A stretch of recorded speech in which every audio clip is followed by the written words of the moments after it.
nagpahuli sa pick-up line si Sam Pinto. 2 weeks na pala siyang nangunguna sa Sexiest Women Survey ng isang men's magazine. Pero si Sam, bakit kabadong maging #1? Ang chikatid ni Lars Santiago.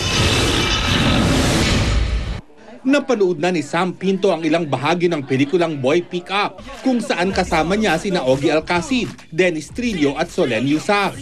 Lalo raw siyang na-excite nang mapanood niya ang kanyang mga eksena dahil siya mismo ay natawa. I'm super excited. Like I saw like not the whole thing yet during dubbing, but I saw some parts of it. It's so nice. I'm so excited to watch, and I'm so excited for everyone to watch it. Ayon kay Sam, sa pelikula ay sexing Neneng B ang mapapanood. Kung paseksihan lang din ang labanan, nangunguna si Sam sa Sexiest Women Survey ng isang men's magazine. Sa nakaraang 2 linggo, siya ang nakakuha ng unang pwesto at lalo raw itong nagpapanerbyo sa kanya. Ayoko nga mag-1 this week. Mas lalong lalaban yung mga tao, mas lalo sila magsasend ng hate messages. It's like they're saying, I'm not deserving to be #1, ganyan-ganyan. Sa premiere night ng Boy Pick Up sa June 3 sa Mega Mall, ipapakita raw ni Sam ang kanyang kaseksihan sa kanyang isusuot na damit.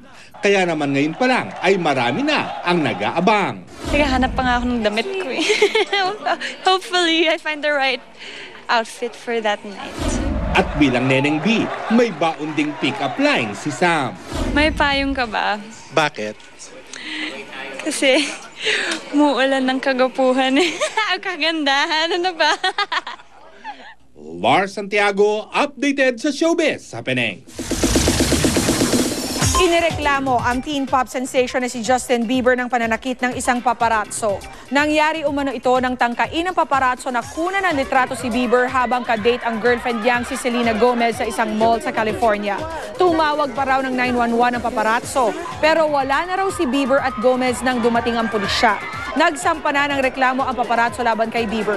Pero ayon sa ilang witness, may abogado umanong nagpayo sa paparazzo na magsampa ng police report para perahan ang kampo ng singer.